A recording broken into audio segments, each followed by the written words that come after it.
you know, where she talks about the process and all that. Oh, Yeah. Good afternoon, Melanie Reckley with the Office of Charter Schools. We have our third applicant for today. The three recommendations, CSAB, that are before you are to approve to SBE for approval, send to SBE for denial, or hold over for a second interview. So those three options again: approval to SBE, denial to SBE, or hold over for a second interview. We have Nalanda Academy this afternoon, slated for open in Wake County. In year one, Nalanda will serve grades kindergarten through grades 2 with 146 students. Rounding out to year 5, grades K through 6 with 346 students, of which in year 5 they will be at capacity. Nalanda Academy will not participate in the National School Lunch Program. They will provide food options by way of local vendors to their students. They will provide bus services and an online carpool system organized by the school. They will use a weighted lottery for their admissions. They do not have a facility, although their proposed zip code is 27560 in the greater Morrisville area. There has been an LEA impact statement submitted by Wake County Public School Systems. They are not a repeat applicant. They are not using an EMO or CMO, although application assistance was provided by consultancy. Looks like Swenson K-12 Consulting did provide application assistance. Application was deemed complete at the time of submission. You have a heat map in the next slide that actually shows that zip code and a 6-mile radius of those schools that are in proximity to their proposed location. It looks like we have a Cardinal Charter Academy of note, and then let's see, Sterling Montessori Academy, and then there's TMSA Charter. Look like some of those charter schools within the greater area there. Joined by us today, we have the majority of the board of Nalanda Academy physically present here. We do have one member online. You will be allotted an hour for your interview time. You will have a 10-minute opening statement. I will call Dr. Raj Palavaram up to make the opening statements and allow his board to make their opening statements for 10 minutes. You all will then have questions, the ability, CSAB, for 25 minutes it looks like. You'll also be able to make a 10-minute closing statement, and then CSAB will make their final deliberation. So I will turn the floor over to Dr. Palavaram, and you can make your opening statement.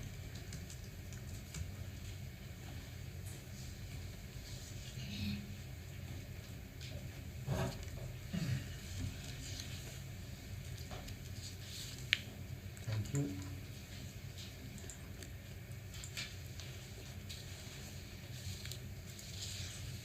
Good afternoon, Chairperson and members of Charter School Advisory Board.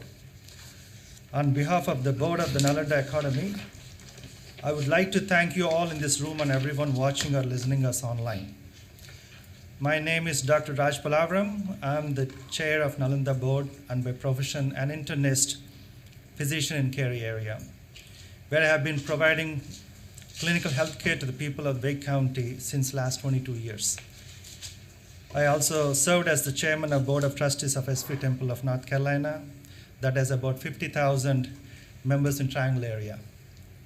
I have with me Dr. Abhay Singh, who is the vice chair of Nalanda Board and is a medical academician serving on the faculty of prestigious Duke University School of Medicine as an assistant professor of behavioral medicine and neurosciences. He has also served as a member on the Wake County AIG Advisory Board and contributed in the rewriting of Wake County AIG plans for the years 2013 to 2016 and 2016 to 2019. Next to him, I have Mr. Sandeep Agarwal, who is the treasurer of Nalanda Board and is an educationalist, currently serving as Assistant Director, Dean of Business, Technology and Cultural Affairs at Sally B. Howard School in Wilson, North Carolina. Next to him, I have Mr. Deval Koerzer, who is a member of Nalanda board and is also an educationalist, currently serving as the principal of Tri-City Christian Academy in High Point, North Carolina. Both Mr. Agarwal and Mr. Koajar have decades-long experience of serving in a Tier 1 school. Next, I have Ms. Pallavi Joyce, who is the secretary of Nalanda board and is a certified mindfulness and meditation teacher and an entrepreneur leading Danya Wellness LLC in Cary as the CEO. Next, I have Mr. Satyagopal Panchwati, who is joining us through online here, and unfortunately couldn't come in the last minute. He is also a member of Nalanda board and is an IT professional, currently a principal cloud architect and cloud technology partners with Hewlett Packard Incorporation. That's my esteemed board here. And me as a chairman and as an individual, I have a few points I would like to share that with you this afternoon, and why we are here, and why Nalanda, and why the concept of this mindfulness and other things which we are going to elaborate as we move forward in this hour, in next hour today. I always feel that there are enough resources on this Mother Earth for every living being to live happily, especially in a country like ours. If material prosperity is the answer for the present day problems, our great nation would stand on top of the list for World Happiness Index, but we are not. As a physician, I look at human body as a teacher to teach me not only about health, but about every aspect of human life. Individual cells make up tissues, tissues make up the organs, organ systems together make up this beautiful human body. In similar way, each individual human joins with another one to make up our families, societies, and a nation. For a healthy body, we need healthy cells. And for a happy and prosperous nation, we need individuals with good values and knowledge. There are data that definitely raises a flag and a concern, especially to our educators who are working hard to play their part to educate a child to make a future of our country and this world. As a conscientious citizen and as a practicing physician, I also have a persistent concern on some of these facts and figures, and if possible, to play my part to make a difference in a positive way to our communities and this great nation. With that idea in my mind, I've been talking to several people in the community, and as well as the people who come across in my daily practice, as well as the friends and families, and reading about all these things quite a bit. And finally, I met across the members in my board. Here I'm today with my Nalanda family, who finally have the similar thoughts and commitment and concerns, and sharing the same vision and mission as mine. We want to put our efforts together to seek help from learned individuals and authorities, and join hands of those with right caliber to educate our children through Nalanda Academy, adapting mindfulness as a tool and teaching it as part of our main curriculum. After analyzing various data and research materials, we feel confident that this approach will help to contain and minimize the behavioral issues and mental illnesses along with achieving academic excellence. After all, we want to see our great country, United States of America, and our beautiful state of North Carolina, not only leading the world with their prosperity and military power, but standing tall as a country with citizens with clear vision and purpose to their individual lives, and being welcome to lead the rest of the world as the leaders with passion to serve and compassion to make a positive difference in others' lives. Thank you for giving me an opportunity to express my views here. Thank you.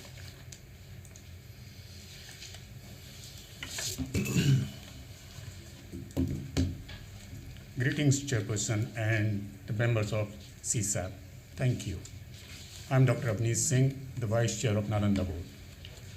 In continuation, I would like to emphasize that we, all board members, came from a diverse but humble background and had one thing in hand to reach where we are today, and that is education and persistent motivation to earn it. At this stage of life, we thought that the best give back to our community and to our next generation, US citizens, will be the valued education itself, which help us to transform our lives. So we came up with the idea of Nalanda Academy, which, by the way, is named after an ancient center of learning. You may wonder that there are about 200 K-12 schools in Wake County, then why is Nalanda needed? Well, as per CDC data, among the children, we have 9.4% diagnosed with ADHD, 7.4% with behavior issues, 7.1% with anxiety, and 3.2% with depression. Also, obesity is at 20%. Being a faculty of behavioral medicine and neurosciences at DU, I know that these mental health and well-being issues may commonly occur together. That is, about 3 in 4 with depression also have anxiety, and almost 1 in 2 have behavioral problems. These conditions intervene everyday focus and learning. And we see at Nalanda that there is an opportunity to address these problems proactively in the formative year of child. Therefore, we plan to complement the existing model by adding mindfulness practices and learning of multiple languages that were proven through rigorous research to enhance the learning of a child. A number of interventional clinical studies have shown that practicing mindfulness improve academic performance and social skills in children. Also, enhanced exposure to foreign languages and culture increase global leadership skills. Researchers studying the competitive advantage of foreign languages and cultural knowledge have found that both foreign languages skills and cultural knowledge benefited individuals significantly in their professional lives. After all, it is not just by chance that CEOs and leaders of some of the top American companies, including Google, Microsoft, IBM, Twitter, MasterCard, Adobe, PepsiCo, and list can go on, are people who were of foreign origin and were familiar with more than one language and culture. That is where Nalanda plans to make a difference. We truly believe that Nalanda will improve students' learning and learning opportunity, fulfilling key purposes of a charter school under DPI of North Carolina. Once Nalanda comes in existence and shows its results, this model can be used across the state. Next, why did we choose RTP area in Wake County for the home of Nalanda? First, this is where most of us come from, where our own kids went to schools. So we are passionate to give back to the community that helped us to grow. And second, as per Wake County school website, 5 out of the 10 schools in our proposed area were capped for enrollment in 2021, and capping brings financial implications. This area is growing fast. More companies like Google, Apple are coming to RTP, bringing additional load to our existing schools. Given this growth, Nalanda Academy will supplement capacity for K-8 and help elevate the county to incur additional expenditure in offering quality education in building successful next generation citizen. Thank you, sir and madam.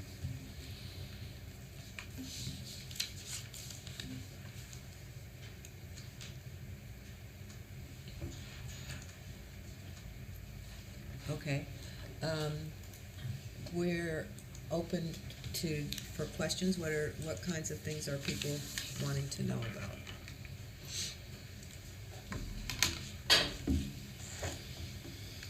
When making a marketing pitch to parents, I want to hear 2-sentence description of what mindfulness is in a way that a typical parent can understand it, in a way that they understand how it benefits their child.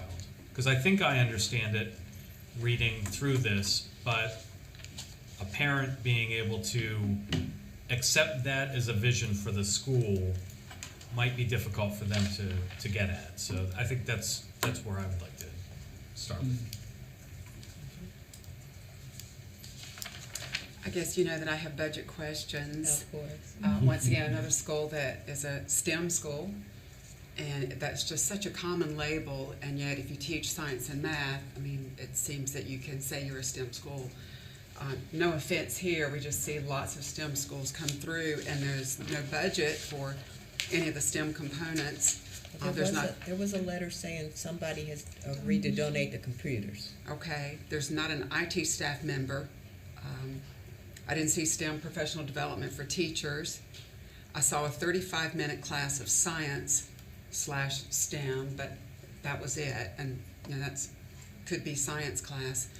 And any other components of technology besides computers, if they have makerspace or smartboards, any kind of engineering tools, anything they're teaching. But greater than that, actually, in the budget is about $100 per student for all instructional and curriculum materials and texts. It just get the job done. Concerned about not being in not participating in the National Lunch Program and the 20% diversity target. That they won't attract a great diversity of students and serve some of the needier students in that area. Training teachers in mindfulness, I think the number one, obviously, concept behind the school is the mindfulness. Yes. It's the number one goal. So only those who, agree with that practice, who want to be a part of that practice, so teaching staff, the coach that you hire, the head of school, and all the families that are involved, it's sort of excludes anyone else who doesn't think that's necessary part of a school curriculum. I think it's great in a clinical way and for treatment and a personal regimen, a personal practice, and have great respect for your contribution and your work in the wellness of all individuals. But I don't know that that would be a proper focus of a charter school, maybe a private school. But to fund that, and it's almost, there's some roots in the practice of Buddhist religion. And in fact, the name is the name of a university in India, Buddhist monastic university, the name of the school. So there just seems to be a connection there that almost has religious ties. And you actually refer to the ancient Asian cultures and teaching techniques from ancient Asian cultures. A lot of this is rooted in a different religion, so you have to see, is there a line that we draw there? And if anyone wants to speak to that, those are questions I have. I have some concerns about the heavy emphasis on mindfulness. I don't necessarily have an issue with mindfulness in and of itself, but when you say you're a STEM school and your kids are going to spend 35 minutes in science, but they're going to spend 55 minutes in mindfulness, that really makes me wonder what is it you're really trying to do. So I'd like to understand the reasoning behind that. I had wondered where the name came from, but Ms. Hare just told me that. And I noticed I mentioned foreign language. It's Sanskrit, which is a dead language that's only used by Hindu monks, I think, or something. Yeah, so I mean, especially if it's to contribute to a global society, I don't know if I'm not connecting the dots there, I guess, is what's the intention of the foreign language, those choices for foreign language, I guess. Yeah, hello. Go ahead, Mr. Sanchez. Yeah, I share a lot about the I don't know about concerns, but the only word I'm thinking about is concerns for kind of the school day and some of the time allocations that are there. I also, as I look at the goals, so I'm a huge believer that goals just kind of, that's the end all, right? I mean, that's what you're trying to achieve with the program. You mentioned STEM a lot. You have a lot of time towards STEM, but there's no real STEM-based goals. There seems to be a lot of time devoted to Spanish, Latin, Hindi, and Sanskrit, and I'm not seeing that show up there. And the discipline goal itself, I'd love to hear the rationale, because it basically says that because of what you're teaching on a daily basis, kids they'll just be better every day. That sounds nice, but I don't know if that's feasible, that every single day the kids just are better behaved. It sounds like there needs to be more of a mindfulness type of goal that is more attainable, more bigger picture of what you want to achieve with that program.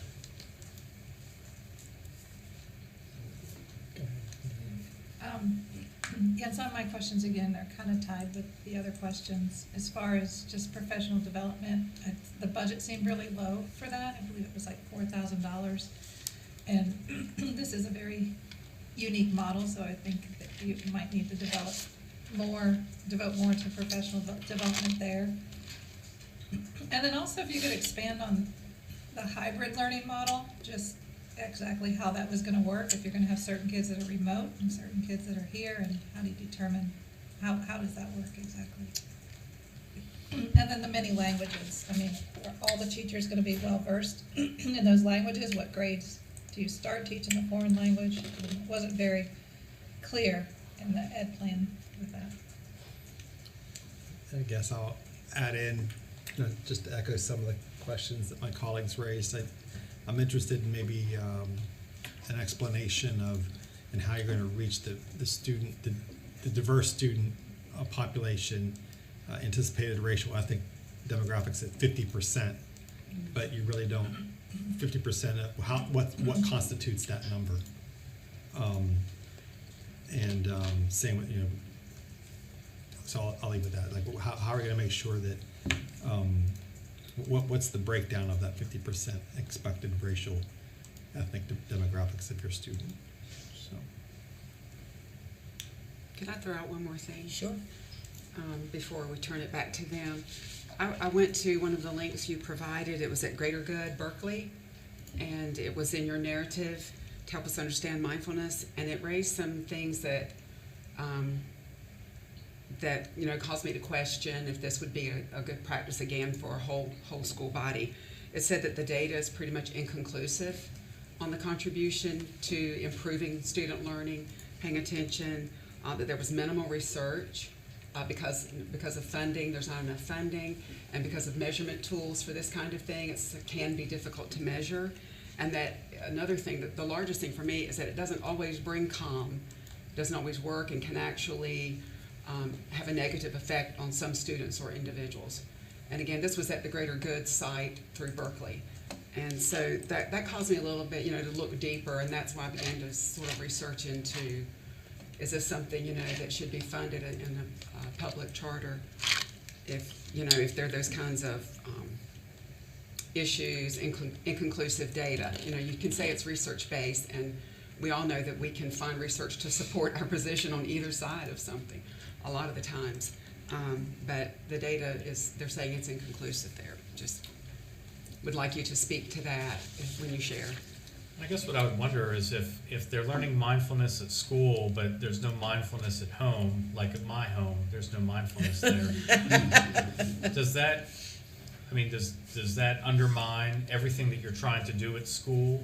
The fact that the home environment doesn't lend itself to the approach taken by the school? Or is the hope that the child will bring that home and perhaps utilize some of the skills learned at school when they're at home? So how does that interaction work? All right, if you'd like to address some of those issues, that would be great.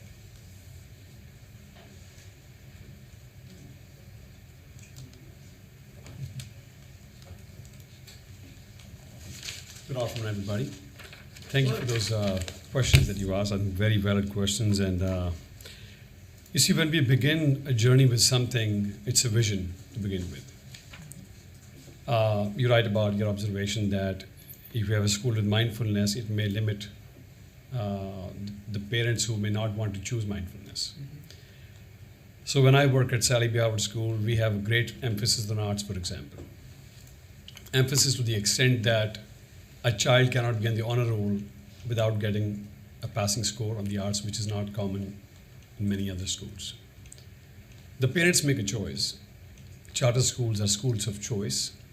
And when you offer parents an opportunity which otherwise does not exist necessarily, there will be parents in this area, and there are parents who have said in their surveys that they are keen for something like this to come. And one of the roles of public funding is to reach out to all kinds of parents. We reach out to economically disadvantaged, racially disadvantaged, all kinds of parents we're trying to reach out to. There is a segment of society which would be interested in their kids getting this kind of education backed with mindfulness. You talked about research being inconclusive. I'll let Dr. Abney from Duke talk about that a little bit. The budget part for STEM, the way we're looking at science is going to be integrated in other areas of instruction on a daily basis. We have done some of that at the school where I am right now currently serving, and my former colleague from Sally B. Howard, Mr. Kurtzer, was a part of that. Integration across subjects can help us achieve some of those goals and bridge some of those gaps as well. What was the other question, if you can just... there was something else, I Your think. budget for instructional Support? instructional materials and curriculum and text. You Right. budget about $100 a student for the year. It seems like a low budget to accomplish Okay. a year of teaching. Yeah, so I think the budget part also came up with the professional development for mindfulness and things of that nature. I think some of our board members have committed, for example, donating computers, technology. Some of them are committing to donate their time, like Ms. Pallavi Joyce, who's a mindfulness coach, in coming and helping coach our teachers as needed to bring them to power, to bring them to a place where they will be able to implement mindfulness techniques at the school. And there are certain things about the budget. When we form a budget, as I know from my experience, it's a proposed budget, and when you hit the ground, you get enrollment, things happen, and as long as there is commitment, as long as there's clarity, as long as there's the right intention, small adjustments can make things and budgets work as well. At this time, anybody else is covering something else? Please.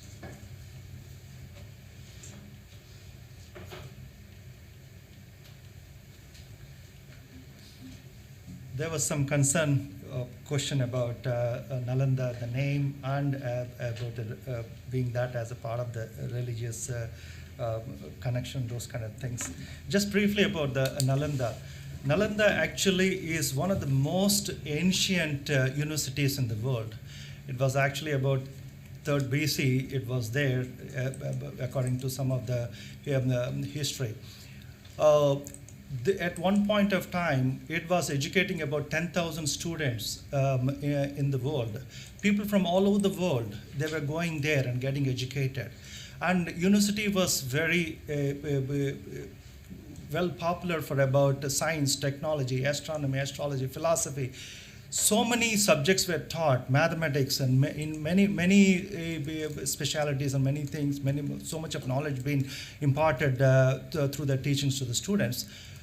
Students from Far Eastern countries, Southeastern countries, and as well as some of the Middle Eastern countries, they were going there to get taught there. In fact, the school was there for almost like 1400 years. There until it really came and got invaded by a Middle Eastern invader, came and destroyed that university. Then it was tried to rebuild again, and then again it came back into existence and all that. Then later a complete destruction has happened, and after that the university just remained in ruins all along. The Nalanda name actually stands for its strength in teaching the students coming across all over the world and the knowledge what it imparted. At one point of time, yes, Buddhism did prevail in India before it spread into Far Eastern countries and all that. Yes, when the Buddhist kings were there, they tried to teach about some of these Buddhist philosophies and all those things. That's just part of the teachings, but it was no way in any way connected to any religion per se or anything. It was a pioneer educational institution which was educating so many minds. In fact, anybody with that history knowing in the eastern part of the world, that university is mentioned as one of the greatest university in the history of education. That's why that name was taken up actually there. Buddhism was, whoever was there, the kings, they were teaching some of the philosophy as the religious knowledge for some of the students who were interested. But a lot more, many subjects were taught in that Nalanda University in that. And again, there was a concern about mindfulness. Again, as a physician, I always look at it. Is mindfulness alone will be enough to probably help the students to probably achieve what they can achieve? And again, giving it at such a young age, and how they will be able to get that and probably make use of that to become a good citizens. That was a concern that was kind of raised. If I'm wrong, probably please correct me. I look at it like, for example, if you are actually playing an instrument, you have to tune the instrument before you start playing it, actually, to make sure that the instrument is right. Yes, I'm a great player of the instrument, I can play it well, but the instrument has to be right. Same with the human body and mind faculties. If you're looking at it, the body is actually, I always tell my patients also, what you put across lips, it becomes your body in few hours. It sits on your body. What you put across your eyes and ears, it becomes your mind. Mind is your make, body is your make. Where is the dis-ease? Body is always at ease. You are the one who push it outside the easiness. You make it a dis-ease. You come to me as a doctor, I look at it, I say, there is something wrong with that. I call it cardiovascular disease. But if it is a cardiovascular atherosclerotic vascular disease, I'm calling that your vascular system is clogged. But who did that? How we did that? Body never wants to die. If you see a tiger or lion, we all run away because the life inside wants to live. If it wants to catch a small insect or any grasshopper or something, it wants to run away. The reason is any life wants to live. So the same way the humans also, nothing happens wrong unless we do it ourselves. If material prosperity is the answer for all the happiness in this world, ours should be the most happiest country in the world, but we are not. And that question always intrigues me. I was so curious and I was so kind of adamant coming to United States, be a US citizen, do that, because here all that. But I came here. Yes, it's a great country, materialistically it has achieved a lot. But I can tell you as a physician, as a human, there's a lot more things that could be better in this country there. I really, when I see that 49% of the marriages are in divorce, I see that why it has to happen that way. When most of the children in the school sometimes say single parents, why it has to be that way? Prosperity means not only the material prosperity. It has to come. Yet, what is that we are having as a human, what we are leading? How many families are stable? How many children are stable? Why all these atrocities happening? A child doesn't even know what is good or right, taking a gun, going and shooting out and do that. Why it has to happen in our country here? So all these questions intrigues me as a physician when you're treating. Every prescription I write, it bothers me. This prescription actually should not go to this patient because I'm only giving a prescription to fix or to maintain the defect what has been already been created. Why the defect has been created? It should not have been created. If the patient had known how to contain and control his faculties of mind and body, to start from the day one and to make it right. Yes, there is a possibility that we can make his mind and body faculties to be right. So, like the way I was talking about, started with saying that instrument, your mind and body is your faculties. You are the one sitting inside who is operating this. If you make it right and use it right, at the end of the day, things are going to be right. To start with is the thoughts, the seed of thought that becomes an action. Action form your behavior. Behavior form your character. Character will lead to destiny. End result of anyone's life and health, wealth, relations, education, finances, everywhere, it all comes down to the seed of thought. If thoughts, those that are contained and controlled and be fashioned and told them in a smooth way to start with, what to do, what not to do, what is right, what is not right, and what is humble, what is not humble, what is cruelty, what is peacefulness. I mean, you let the child to go and probably give the education, try to contain and control their thoughts and come out in a smooth way. And you train the mind and body to start with from day one, not when they're grown up, not from day one. Then for sure it will. And these things, it is time tested. And in the age-old history, if you go into some of the Eastern countries, they've done this. India held 1700 years, 32% of the world economy. Not through their force, but through their knowledge. Most of that history, we don't read it here, coming from that part of the world actually that I've seen that. Our country being so great, like it is the oldest democracy in the country, and we have so much of liberty here. This is the dream for any human to live in here. And if some of these things that some of my colleague who is giving that some of the percentage, if that can be resolved, and why the child coming into depression, ADHD, anxiety, and all these things and going into behavioral issues, the children are our future. And they actually have to come out as a good human adults, good adults. As humans, when they grow up, they should be able to enjoy their life. They should become good citizens in that. So with that kind of thought in my mind, I just wanted to see if there is any chance, anything that we can do that, along with our education, what we're giving, the material education, mathematics, science, technology, and all that, is the method to try tune and train the minds and their behaviors from day one, as a part of the main curriculum, so that when they grow up, you're not only giving them, imparting the material knowledge to them, you're also inculcating those values and character built up right from day one, so that when they come up, if he becomes a doctor, he'll use that knowledge for saving their lives, not seeing the dollar sign on the forehead of the patients, trying to see how I can make my patient to come every week to make some money on the patient. If he becomes a politician or he becomes a businessman, he's going to use that in all sense what it is. It is not only developing the material knowledge, it is developing the values and character from day one. So that was the intention, that was the thing, that's why we just wanted to do that. I think we have to be careful of time. Ashley, how much time do we have left? 2.5 minutes.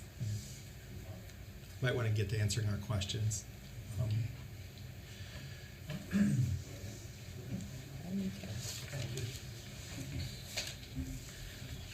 Thank you. There were several questions asked about what are the key offering, why multiple languages, what is the demographic. So let me touch at least few of important questions that you have mentioned. Key offering of Nalanda that is, we are offering two things. One, mindfulness, and other, the multiple enhanced exposure of foreign languages. And I remember there was mention of the research data. I can list at least a dozen of research work, very impressive research work. They have performed this clinical trials, interventional trials on children. Let me talk about a couple of them at least. An interventional trial conducted by neurosciences and human behavior researchers at UCLA using a 5 weeks mindfulness-based curriculum reported improvement in paying attention, self-control, participation in activities, and caring. And another study, Simple et al., assessed the impact of 12-week group program based on mindfulness-based cognitive therapy in 9 to 13-year-old children who were struggling academically. Significant improvement happened. And another study, again, reported an 8-week MBSR intervention program with 31 children of age 9 to 11 who participated in this study. And again, improvement happened. But I wouldn't go into detail on these studies. Let me touch a couple of more important topics that you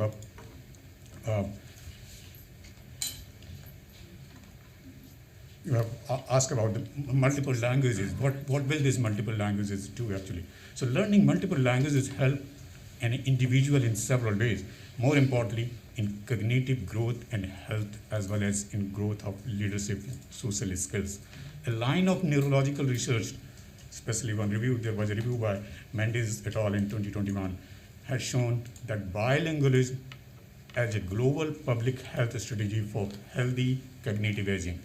And there are so many evidences that are there, and I could share later on all these evidences that we are basing upon this whole plan. I'll take another point about demographic. So let me tell you one thing, as my good friend Dr. Polabram said, disease and mental health and well-being does not see racial breakdown. They just do not differentiate we have seen in COVID cases, they do not differentiate who is who, right? It's true that we plan to start a school in Wake County 27560, and I have explained a little bit why we are interested there. And it is our deep conviction that we are going to try to mirror the demography of that place, and even we are going to try better than that by using a weighted lottery. So, in addition, there was reference about enrollment table. The enrollment table where we were asked about anticipated racial ethnic demographic of 50%. Well, this provides the anticipated number derived from demographic data from the schools located in proposed area. The 50% of our population will be diverse from all races, including 2 or more races. The 20% economically disadvantaged. Our board is aware that some student demographics will overlap. For instances, one student may be economically disadvantaged as well as ESL. Okay, our time is up. Thank you. Thank you. You can do if you want to continue as part of your 10-minute closing, you can do that if you like, or however you plan to close. We have a closing statement.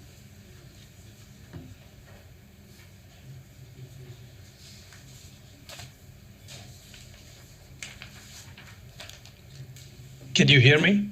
Yes. Yeah. Yes, please go ahead. Okay. Good afternoon, everyone. I'm Satya Gopal Panchavati, and I'm an IT architect by profession. And I'm very honored to be one of the board members of Nalanda Academy on a voluntary basis. My interest in Nalanda stems from a personal story I'm about to narrate, which involves my daughter Shravya. Shravya currently works at Ernst & Young, which is one of the top 6 consulting firms in the United States, after graduating from UNC's reputed Keenan-Flagler Business School about a year back. She went through a traumatic head injury while playing lacrosse for her school team in her junior year at Enloe High School, which we can all agree is a crucial year for any high school student. As a result of the concussion, she suffered severe headaches, loss of appetite, and lack of much-needed concentration and focus in her studies and college preparation. She didn't have the necessary tools and mechanisms built in the academia to cope up with this life situation. I see this as a gap in the current school system. Luckily, in our case, we found a holistic healer in Chapel Hill who helped with alternative medicine, complemented with therapy, which included a combination of chiropractic, meditation, and self-help yoga to help alleviate her situation. I truly believe that regular meditation and yoga helped play a big role in bringing her focus back into her studies in the junior and senior years and helped her get into her dream undergraduation program. I truly believe mindfulness and yoga weaved into the core curriculum in schools will immensely help any child deal with any such adverse life events involving stress and anxiety successfully. Nalanda addresses this gap, and I'm honored to volunteer my services for Nalanda Academy to further promote its cause. Thank you very much. Good afternoon, everyone. My name is Pallavi Joyce, and I want to take a moment to thank you. I'm sorry, we can't hear you. Pull the mic closer. Can you hear me now? Barely. Barely. Now? Can you hear me? Just speak up. Yeah. So good afternoon, everyone. My name is Pallavi Joyce, and I want to take a moment to thank you all for this opportunity. A very short definition of mindfulness is moment-to-moment, non-judgmental awareness. Learning to be in this moment without being lost in thoughts of past, thoughts of the future, thoughts of what is being said, what needs to be done, all that. When we do that, we develop our focus. And developing focus opens up the doors to transform our life. And you would have probably seen more of how that works in our application itself. I want to also share here that schools in Pittsburgh, New Jersey, Baltimore offered yoga and mindfulness as a 12-week program, ranging from 2 to 4 days per week. Results showed positive behavior and a decrease in stress and emotional reactions. In fact, 100% of the students showed a decrease in involuntary reaction to stress. Findings also show that yoga and mindfulness are very easy to implement and are a cost-effective school-wide positive behavior support in a variety of school settings. While social emotional learning and positive behavioral intervention and support programs teach from the outside in, mindfulness teaches from the inside out, focusing on the breath, the body, the thoughts, and emotions. So, Wake County Public School System is asking for funding to be better able to offer mental health support to their students. And in Wake County, the ratio of the counselor to students is 1 counselor to every 434 children in elementary schools and 1 counselor to every 351 students in middle school.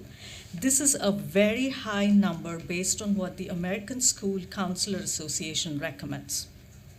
We also know that several school districts in North Carolina have set aside time for both its teachers and students to take mental health breaks. While excellence in academic performance is paramount, we also need to focus on the overall development of a child. And I say this because mental health has become such a big concern. There is more stress, more anxiety, depression, fear, more behavioral issues, even leading some children to commit suicide. And we all know how tough this tragedy is to face. It lingers and it affects an entire community. One suicide is too many. And add to that the substance abuse that is so prevalent in and among our school children. We cannot let this happen to our children. We have to be proactive. So we at Nalanda want to approach this from the bottom up. To achieve excellence in academics and be successful in the society, a strong foundation in mental health is needed, which is why yoga and mindfulness practices are going to be part of every school day for children, teachers, and staff. It takes a village to raise a child. We've all heard that before. These children are the future. They are our tomorrows.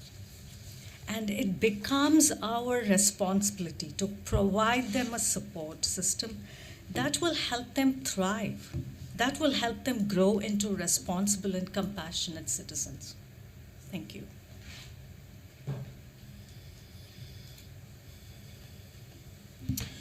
Good afternoon. My name is Dewald Kutzer. We believe at Nalanda that every student has the ability to achieve greatness on an academic level, and as such, we will provide a quality curriculum, instructional support for our teachers that we know is much needed, academic support for students through both intervention and enrichment, and an environment that's conducive to learning. Reading on grade level by the end of 3rd grade is pivotal for the success of any student.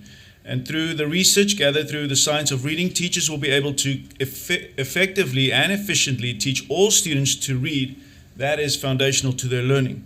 We will ensure equity for all students by providing the tools and opportunities needed for them to become strong readers. Intervention and enrichment opportunities will also exist to ensure all students learn how to read and even excel at it. Our research curriculum and continued professional development will ensure that students are being taught by highly qualified and skilled teachers that care for their students and foster a sense of community. We acknowledge data as a key factor in identifying what our students are ready to learn and having multi-tiered systems of support in place to ensure that all students are afforded the opportunity to display their academic achievement. Making students part of the data talk and having individual conferences is key in helping them understand their strengths and their weaknesses. And providing daily data-driven and targeted enrichment and intervention allows for differentiation and equity, and helps each child know that their success and growth is important at Nalanda. Given the backgrounds of most board members of Nalanda Academy, we understand the power of a good education. We understand that as adults, we have to hold ourselves accountable to ensure that we are doing the absolute best to educate our students to have a lifelong passion for learning, compassion to serve, and knowledge to lead in every aspect of life. Thank you. Okay, thank you once again for this opportunity. I wish we had a little more time so I could expand on some questions raised. I absolutely realize and understand that the questions which were asked were very valid, and a little more. I know we have no time, but let me just say this. Working at Sally B. Howard School in Wilson, when I went to Dr. Willard and shared with her the mission, she's my executive director, and I said, this is a group of people who is inviting me to join this board. And she asked me to speak about what the mission is and what the vision is, and I told about mindfulness and all that. She said, she got very excited. She said, not only have permission, I encourage you to join. Because when a group of people get together with the right mind and right intention to do good for the children, just like Sally B. Howard School did in the year 1997, good things happen. In the beginning, sometimes it looks questionable. Why is arts coming into play? We're trying to teach them math and science. Why is mindfulness happening? We're trying to teach them math and science and English. The foundations sometimes take time to convince people, but once they start showing results, it becomes Sally B. Howard School, National Blue Ribbon School. Every journey starts with the first step, right? I was deeply motivated and inspired by this group and the commitment of them spending hours and hours of their time meeting, going through this application, discussing things, even though they do not come from K-12 education background. Only two of us do. Mr. Kurtzer, my former colleague at Sally B. Howard School, and myself. They bring great capacity to this equation. 2 IT professionals, school administrators, entrepreneur, Duke University, physician. I think this board has a great capacity, and they can bring the vision to reality and add great value to our world of education, our children in the Wake County region. I listened to my fellow board members present information today with facts, good intentions, energy, and passion. I realize we may not have been able to cover all that we wanted to. Sometimes when you have to present a new idea which is out of the box, it takes time to present and convince people. We will be more than happy to provide any additional information you may need from us or come back and provide you more details. The journey of 1,000 miles begins with a single step, and with good intentions, commitment, and passion, this journey is very much possible for Nalanda Academy, just like I've seen it happen at Sally B. Howard School when we first started in the year 1997. We all thank you for this great opportunity to be here and present to all of you. And I really personally appreciate all the great questions you've asked, because if I was you, I would ask the same questions. Thank you so much. Okay, well, this is our time to deliberate. What are people thinking? I have a lot of questions. Go ahead. I cede the floor to you. I need to raise my hands. I'd like to see how they're going to market their school. And based on where they are proposed to be located, I've been reading that there is a large population of Indians, or American Indians if you want to call them. So it might work for those people in that area, but then how will you attract others who are not living in Cary or Morrisville, but those who are in the surrounding areas? And they spoke of their kids being diverse, or their students. I would like to see diversity on the board as well, to draw in those other families who are not of the same ethnicity. Yeah, I have the same question. That's why I asked the question about the diversity of the students, and would agree about the potential location of the school and the ability to attract a wider range of students. And piggybacking off of what Mr. Stoops said about, it's one thing if this is an extension of what you do at home, if you're already doing it at home, versus families who don't practice mindfulness. I'm trying to look at this like new ideas and out of the box thinking, and I'm trying to be open to that. And then I look at and so like mindfulness is like this, I'm probably not gonna word this the right way, but kind of like a way of life. It's kind of ingrained in terms of who you are and how you, it's culturally part of who you are. Yeah, we schedule it in the school day from 1:10 to for 90. It's a 90-minute class in the school day. Like I'm trying to figure that out, and it's 3 times as much time as they're spending in a science classroom. We didn't have time to dig into the real education plan or the budget. This is the first school I think I've been a part of that in your application you referenced Dr. Pamela Cantor. I'm a big fan of hers. I consider her a friend. I think she does wonderful work around social emotional learning. But there's got to be more to it than just mindfulness. There's this. What is it beyond that, and how are we attracting a real diverse group of families to come to the school? Those are the things I'm still struggling. I'm not saying you can't do it. I'm not saying you wouldn't do it. I'm sitting here today trying to figure that out.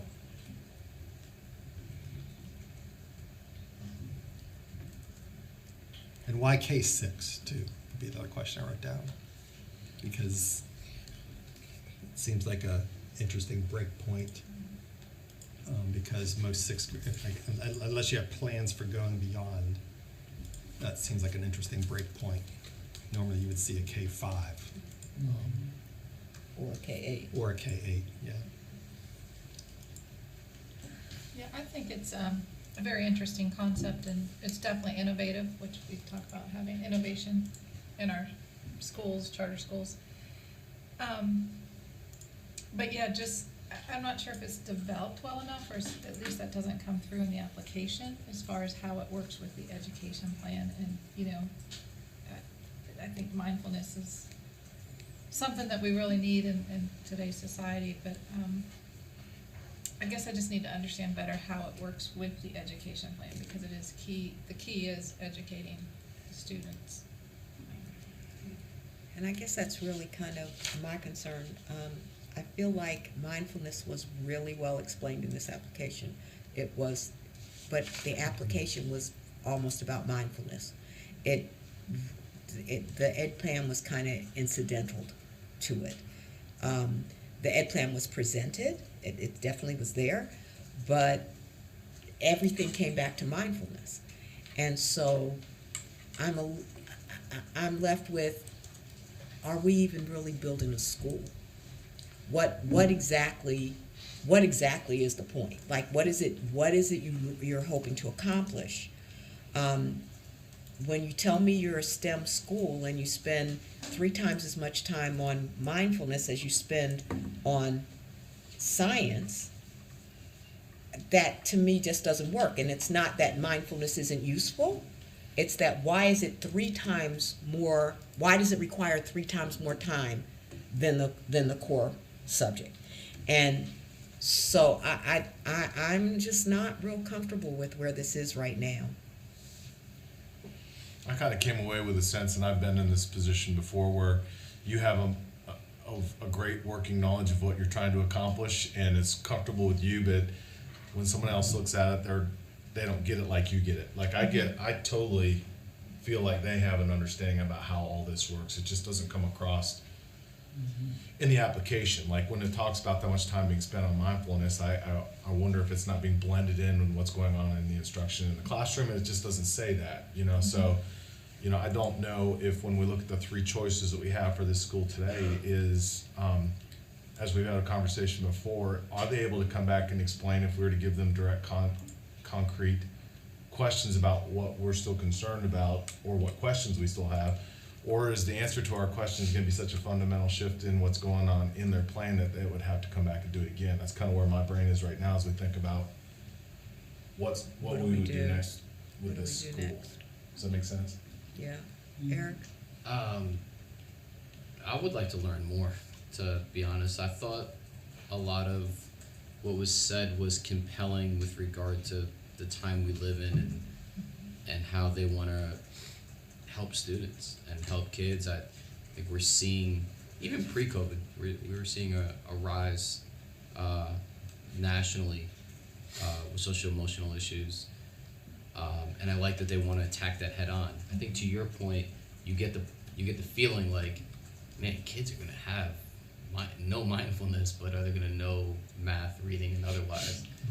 Which is problematic in that, especially since, they mentioned STEM. I just did one of those kind of Control F things, and STEM they mentioned 32 times, and they mentioned language a bunch of times throughout, and all of these other things. But it's just hard to see how all of this comes together. How does Spanish, Latin, Hindi, Sanskrit, STEM, mindfulness, all of this stuff actually come together? I like that Sandeep's on the board, because I do think Sally B does great things, and they have a track record.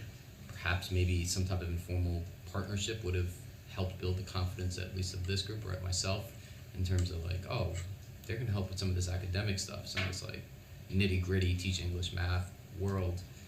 But I'm not at the place of writing it off yet. I'd like to learn more personally.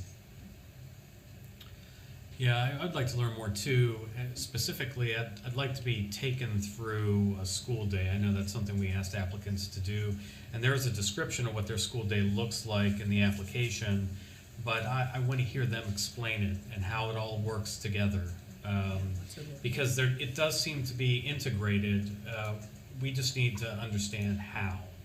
I would be inclined to bring them back for a subsequent interview. Somebody want to make a motion? And it is through 8. It is K8. It is going to 8. Yeah. It's just that the first 5 years are K6. Yeah, because all through the document, if you just I'm Control sorry, F6-8, it keeps coming up. But I saw what you saw too. Okay. That's why I did it.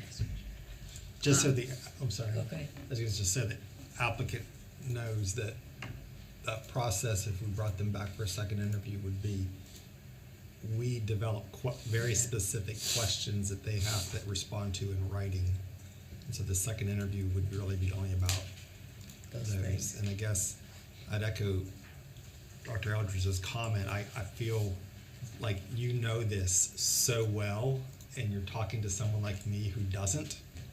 And so I'm willing to learn more, but it's got to be tied into, okay, what is the educational plan at the school? How you're running a school, or hopefully you're operating a school. So those are the types of things I just got to have more confidence in. Like Eric, I know Sandeep's work, and so I know that he knows how to do school. I didn't get that from this piece of paper, so I too I have to feel comfortable that school is going to happen in a way that we understand the kind of outcomes we need from school. And how mindfulness is integrated into that, since that's such an important part of what you want to do, I need to understand how that's integrated. If I can get somebody to make a motion, then I'll explain the process to them. I'll make a motion to move Nalanda to a second interview for next meeting. I'll second. Okay, it's been properly moved. Activity. It's properly moved and seconded. Any discussion? The only thing I want to say in discussion is that, kind of echoing what Eric said, is that, we've all had this conversation about sometimes if you don't get to you don't take care of the social emotional part of a student, you don't get to the academic piece. And I think that's Where they're coming from? and so I think when they come back, that would be the one thing to focus on is, one's supporting the other. I get that the social emotional part of what you want to do is supporting the academic. It looks like it's overpowering the academic. So kind of maybe put a ribbon on top of what that actually looks like, because I get what you're saying, because I spend every day talking to my staff. We just did at lunch today about how much this country's cut mental support for communities, and so I totally get where you're coming from. And I guess I would add, and I'm just going to be really candid, and I hope this comes across the right way. You've got to come back and convince us that this is not a proposed school for Indian families who live in Morrisville. Yeah. It's got to be a wider net than that. So did we vote? Yeah. It's been properly moved and seconded. Any discussion? All in favor? We got Are we going to take, you want to take a roll call Just to be safe. Terry Stoops, Aye. John Eldridge, Aye. Bruce Friend, Aye. Rita Hare, Nay. Lynn Kroger, Aye. Hilda Parlay, Approves. Shelley Bullard. Okay, I think she's off. Cheryl Turner, Aye. Todd Dogby. I was out for a lot of it. I'm going to abstain. Okay. Eric Sanchez. Aye. Okay, it passes. So for, do you want me to explain the second? Yeah, that'll be fine. Okay, so for the second round, you guys will come back in February. Melanie will reach out to you about the exact day and time. And the way you will prepare is we will give you specific questions that are presented from CSAB. You will answer those questions specifically. We're not asking for any additional information outside what they are asking for in those questions. And then you'll come back and do a shortened version of what we did today, but having already provided the answers to those questions. Okay? And our office will be in touch if you have any questions. Thank you so much. Okay. Yeah, we want to take a quick break, 10 minutes?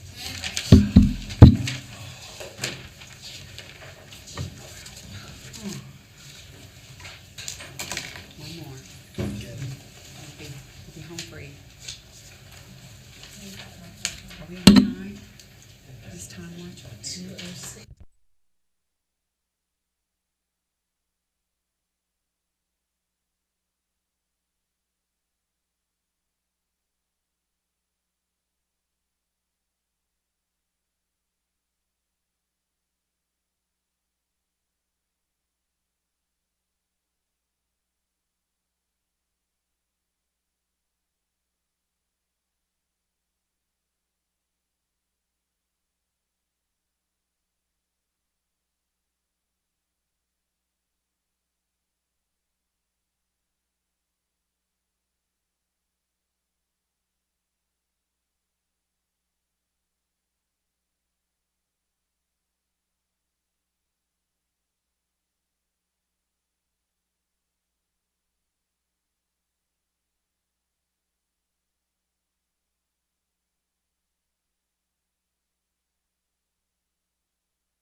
been some tentative of reaching out that I've seen. We're one away from going home. Getting that. I think you Okay.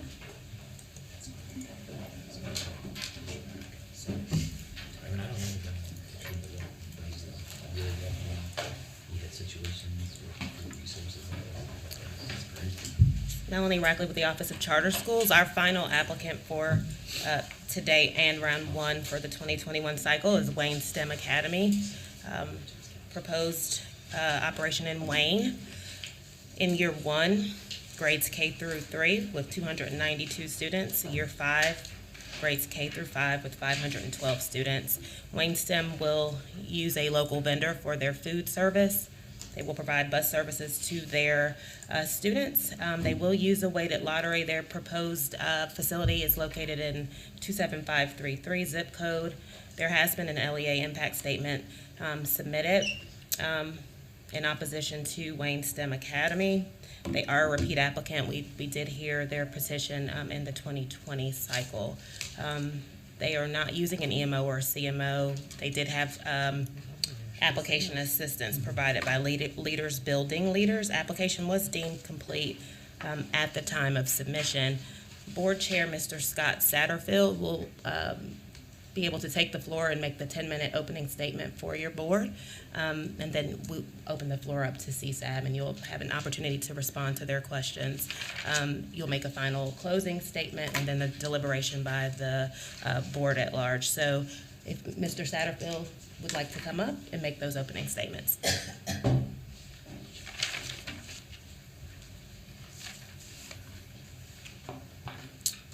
Good afternoon. Hello. And thank you. Great city, by the way. I love this spot. And a great building. I've never been in this building, so it's exciting to me. I'm from a small town, you know. Anyway, off topic. But good afternoon, and thank you for this opportunity to present our application and mission to this board. My name is Scott Satterfield. I'm the board chair and founding member of Wayne STEM Academy. I'm also the Business and Property Development Director for the Downtown Goldsboro Development Office. My job each day for the last 4 years has been to help the city of Goldsboro develop and revitalize. As a rural community in eastern North Carolina, there are many challenges, to be sure. But in Wayne County, and specifically Goldsboro, education is far and away the most substantial challenge we face in the rebuilding of our economy and our community. From conversations with public officials, base leadership at Seymour Johnson Air Force Base, and so many community stakeholders, we know that it is the most glaring reason people choose not to live in our city. But it is also an incredible burden for those families who do not have the choice to leave. The most vulnerable children in our community don't have access to any better than a D-rated school. The public options for our kids are simply no longer viable, not for our local economy, not for our future, and not for our children. As a community and economic development leader and as a parent, I have seen how the opening of high-performing charter schools in other communities have supported their redevelopment and increased opportunity for vulnerable kids to achieve their dreams and change their outcomes. There is not a business or industry that does not ask about the quality of our schools when they are thinking about locating to our community, which is a big deal to folks in Wayne County. But there's not a single business or industry that does not ask about the quality of our schools, since it matters so much to their potential workforce. And that answer is always disappointing. But it's more than those industry leaders. It is the burden shared from our very own citizens. And the bottom line is this: every kid in Goldsboro deserves a shot at the best possible education we can give them. It is the reason that I've devoted my time and my heart to this effort, and the very reason that I am here today with this board made up of community stakeholders as well as experts in the fields of finance, education, and community support. We intend to do our part to make Goldsboro a better place to live for every family who would call it home by offering a really tremendous education to our kids. And this time, I'd like to give our board members a chance to introduce themselves. Good afternoon. My name is Rhonda Coyne, and I serve as the vice chair of this board for Wayne STEM Academy. Can you speak into the microphone? I can. Thank you.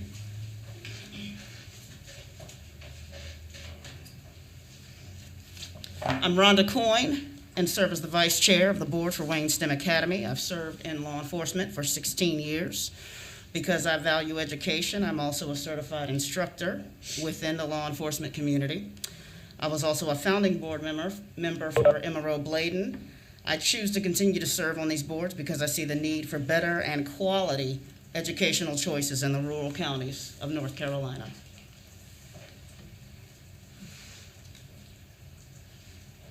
Good afternoon. My name is Carla Jacobs, and I am the treasurer for the Wayne STEM Academy. I have more than 17 years in financial accounting and auditing experience. The past 13 of those years have been in tribal and state government. I'm also a former board member, founding board member from MRO Bladen, and served on that school board as well.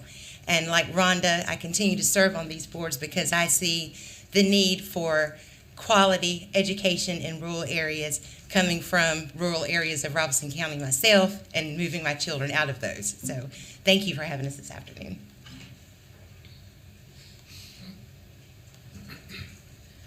Good afternoon. My name is Karina Pasht, and I serve as the secretary for the board. I have 15 years as an EC teacher, and I would like to bring that experience to this board to assist this board. Thank you.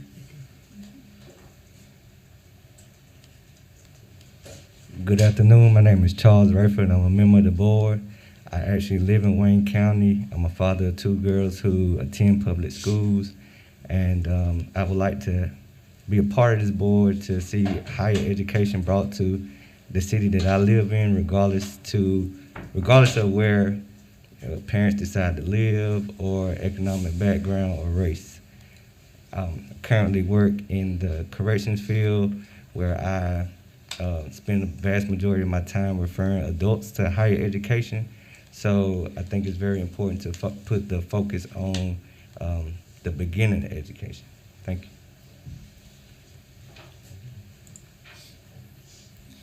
Good afternoon. My name is Christian Dumond. I've lived in Goldsboro and Wayne County for 12 years, and I serve as a board member for Wayne STEM Academy. I've been married 7 years to my wife, a Wayne County native, so I'm stuck there. But I do love my community, although I see opportunities for improvement. I enjoy serving. I serve as a board member for the Wayne County Chamber of Commerce, and I was appointed by our mayor and our city council to serve on the Commission for Community Relation and Development, which I chair for them. And we all thank you so much for your time this afternoon.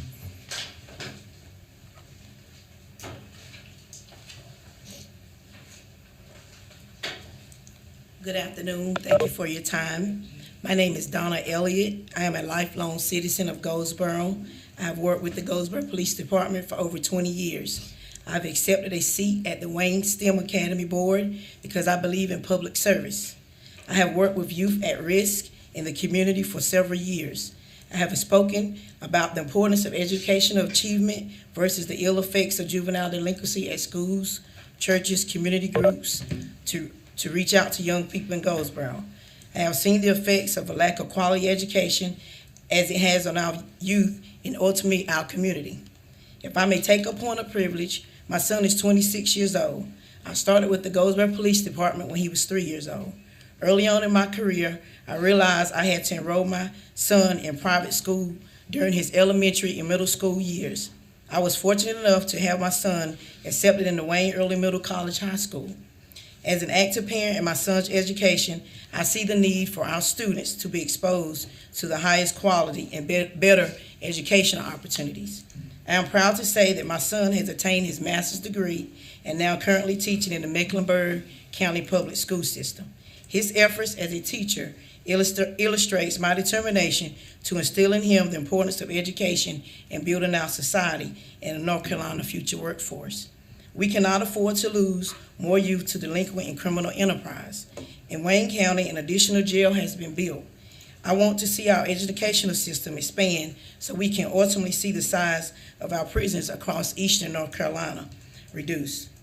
In closing, we are here to clearly communicate our plan and answer any clarifying questions because the success of Wayne STEM Academy will be critical to the community. Because it will bring diversity through a weighted lottery, we will serve all students a unique STEM experience that will prepare children for an outstanding future. Full lunch and transportation programs so that every child is served. Strategic partnership with expertise who will raise our culture and our excellence for our administration, teachers, and students. We appreciate the time to present our application and look forward to opening our school in Goldsboro. Again, thank you for your time. And at this time, we're happy to answer any questions. Okay, so I'm going to lead this discussion here this afternoon. So the next phase of this is we will kind of put out questions that we ask the board to respond to, and then you'll have closing statements and we'll deliberate. This is a school that was before us last year. It was not moved forward to a recommendation for the state board. I think it was an 8-1 vote. There were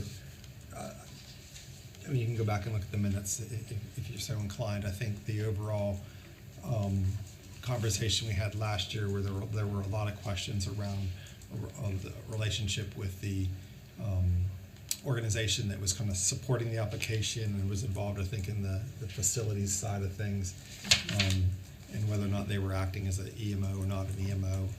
And then there were questions too around the board itself and not having representation from the very community and broader Wayne County.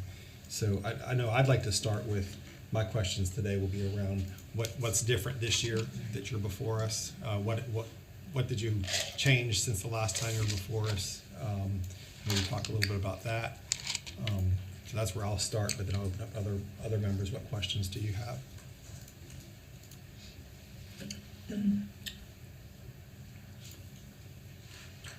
I didn't have the privilege to witness their presence last year, so I'm depending on what your perceptions were at that time from the other board members who heard them. Well, they're a STEM school, so I'd like to know where the STEM is. It's not in the budget, and it might be in the ed plan to the degree that they could call themselves a STEM school, but just teaching science and math does not make one a STEM school. So I'd like for them to talk about that, address that from both areas.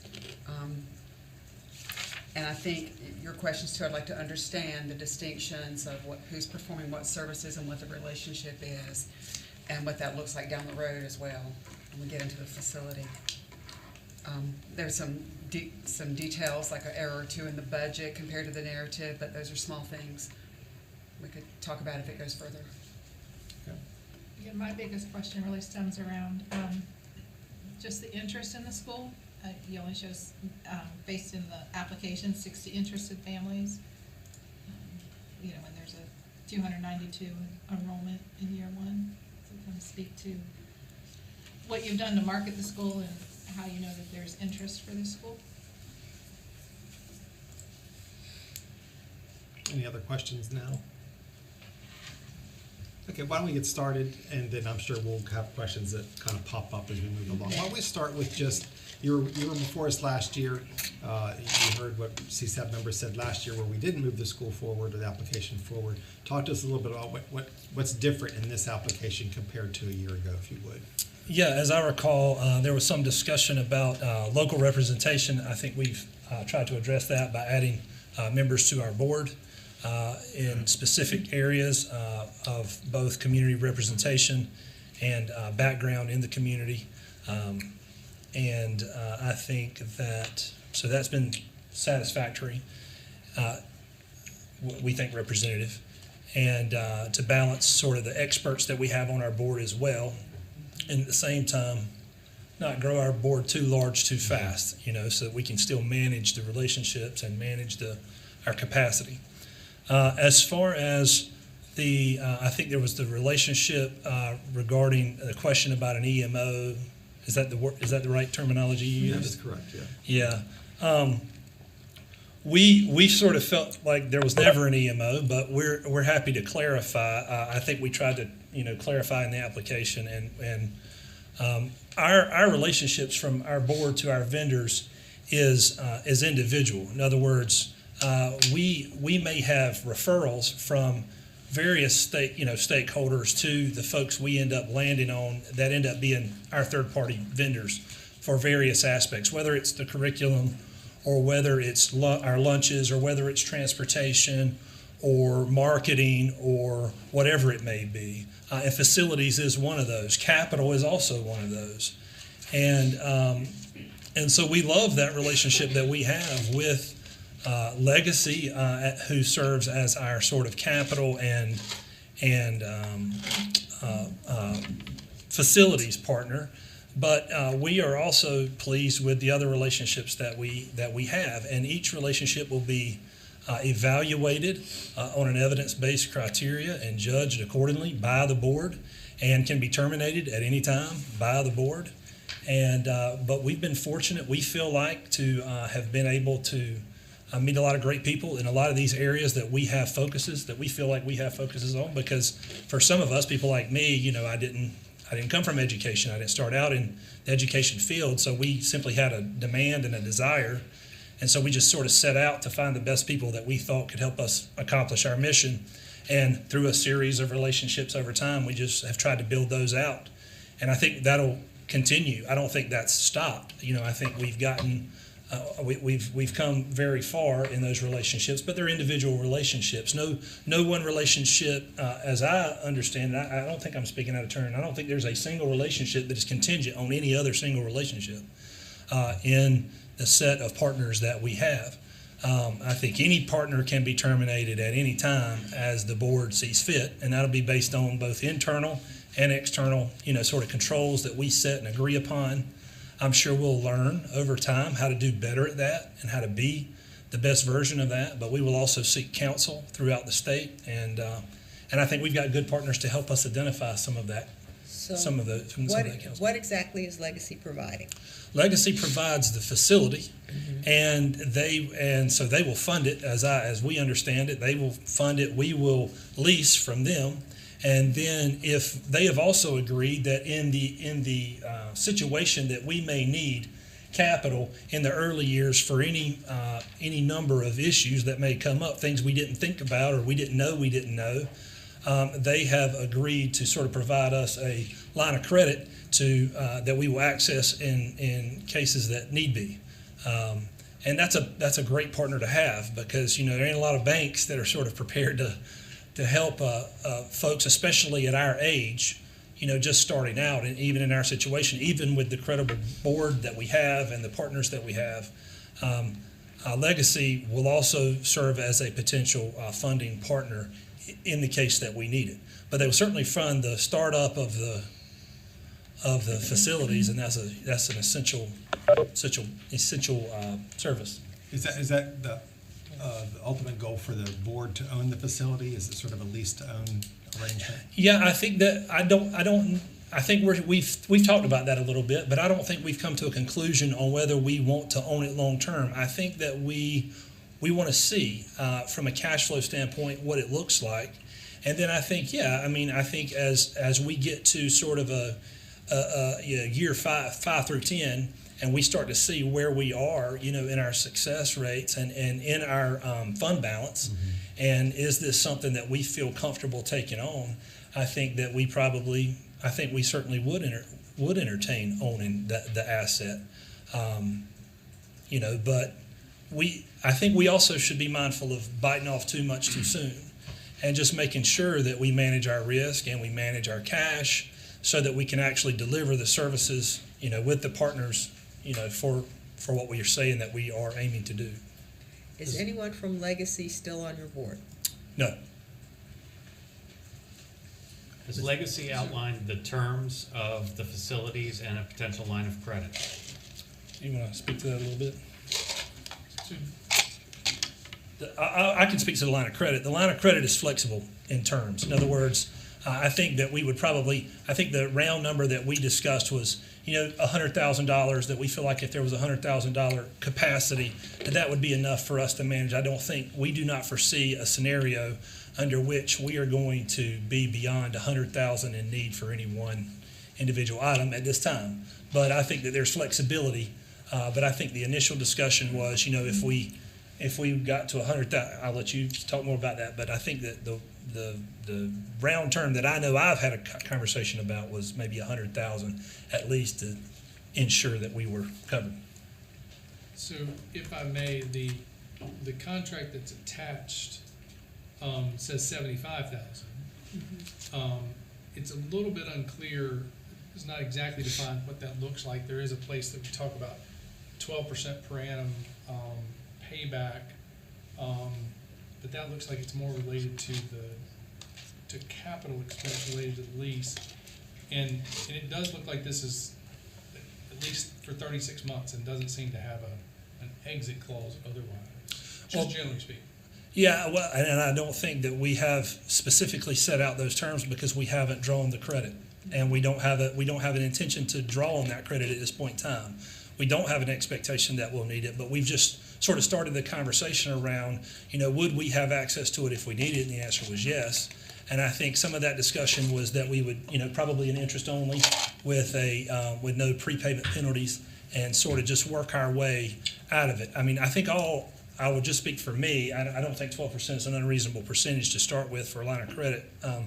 But generally speaking, we just wanted to know that we had a partner out there, a financing partner, that if we ran into a situation, and it's not just the line of credit, I think we've also negotiated and had these conversations with some of our providers that, hey, as we enter these relationships with you in the early years, if we run into challenges, is there going to be some flexibility on how we can push out our cash, obligations? And there has been at least a sort of an understanding that there would be some flexibility. And so it is somewhat fluid, but yeah, I think we would, obviously before we enter into any agreement for a line of credit, we would hammer out a firmer detail.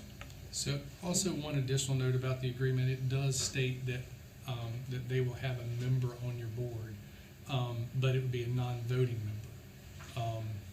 That's one of those places, if you're put forward and as you hammer this out, I think about what that means with when you are going into closed session and negotiating contracts that, sometimes if the fox is in the hen house, it's harder to have conversations just for what that's worth.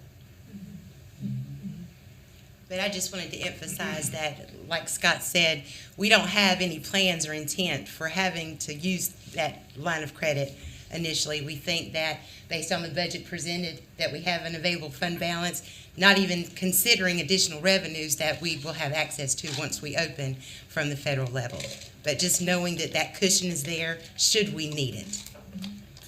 I'm going to shift gears a little bit. Let's talk about the education plan. And just, I'm going to ask you to be brief because I should have done this earlier today. I'm a student at your school. Walk me through my day in 5 minutes or less. It's a much better way to say that.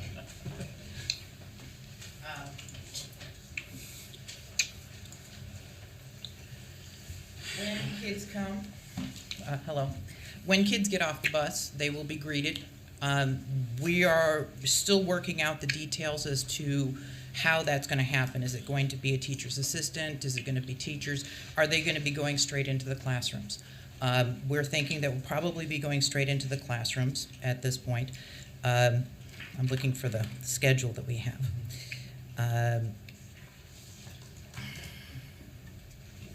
I think that one of the big things that somebody mentioned was the STEM piece.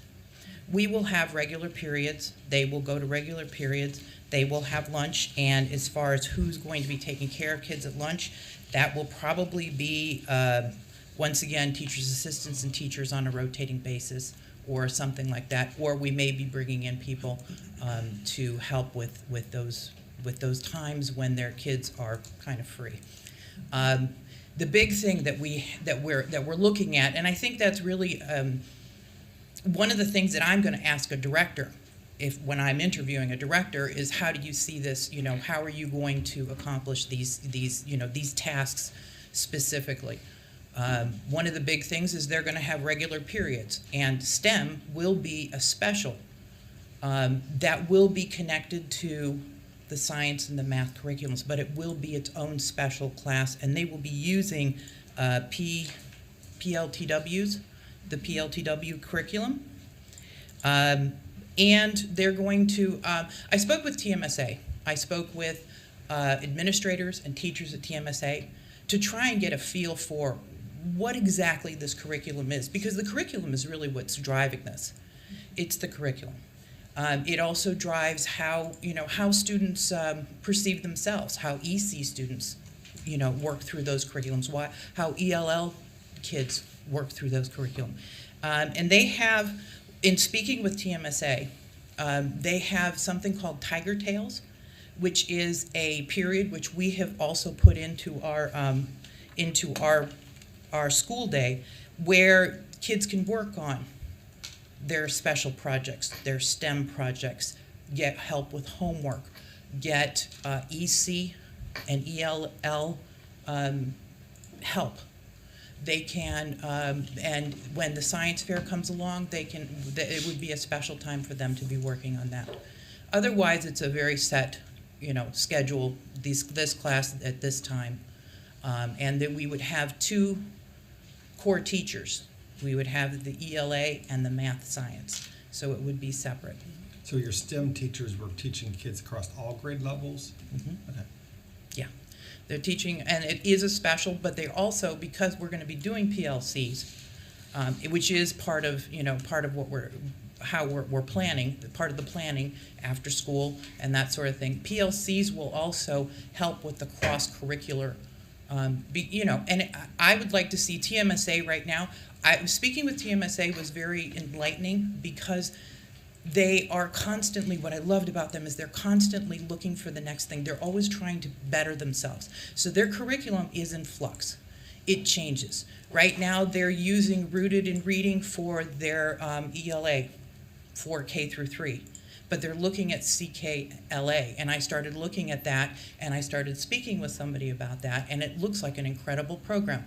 And they said that they had somebody come speak with them, and that they were very, very impressed with this curriculum, because it addresses ELL, English learners, it addresses levels, it addresses, and it's very engaging because it's a knowledge-based curriculum. I don't know if I answered your question. You did. Okay. Was the idea to establish a school that's K through 5, because Wayne School of Engineering is 6 through 12? Was that sort of the idea? There was an untapped market in the early STEM grade? Yes. Is that the thinking? Okay. No, you want to? Yes, yeah, and so we're starting, yes, that was our thinking in doing that. We originally were considering K through 8, but we have gone through K through 5. Do you have anything else you want to say? Yeah, I want to add a couple of things. I think that, first of all, we didn't want to compete. In other words, we knew that option existed starting at grade 6. But we also felt like there was not really a, given the makeup of the School of Engineering, it was maybe not as diverse as we felt like it could be. And so we sort of felt like we could help build a pipeline to that school and capture a more diverse, more representative set of kids, and matriculate those kids as best we could, and try to do those things the best we can in tandem with the partners and the other schools that we have. It's a great school, by the way. And we've met with Gary Hills, the principal of their school, and he's very supportive, of that partnership, and supportive of trying to work through ways to hand off, and try to make that as seamless as possible.